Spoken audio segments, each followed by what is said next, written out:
Nasabat ang halos 13 milyong pisong halaga ng smuggled na manok mula China.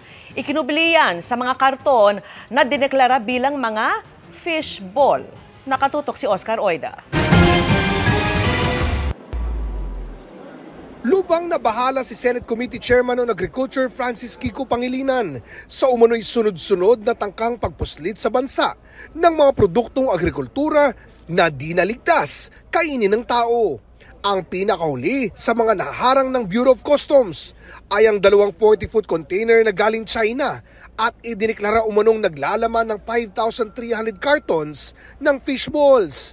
Pero sa pagsusuri ng mga opisyal noong September 29, lumabas sa 240 cartons lang ang totoong fish balls at ang natitira ay mga sakong puno ng frozen chicken breasts na aabot sa halagang 12.96 million pesos.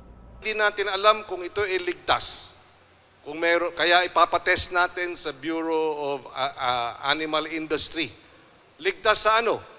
Kasi kung unfit ito for human consumption, bakit pinapasok dito? Saan gagamitin ito? Siyempre pagkain yan.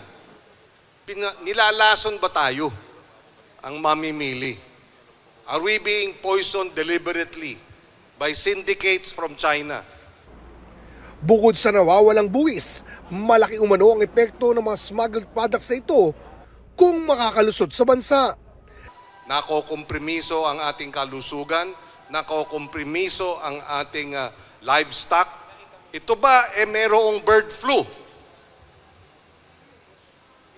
Dahil since 2019, banned ang pagpasok ng chicken products, chicken parts galing China dahil sa bird flu.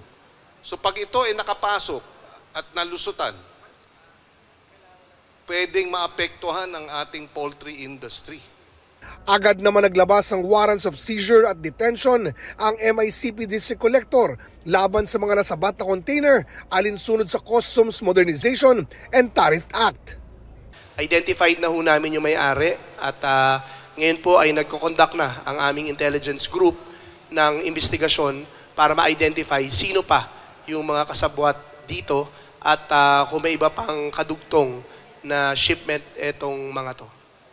Para sa GMA Integrated News, Oscar Oida, nakatutok, 24 oras.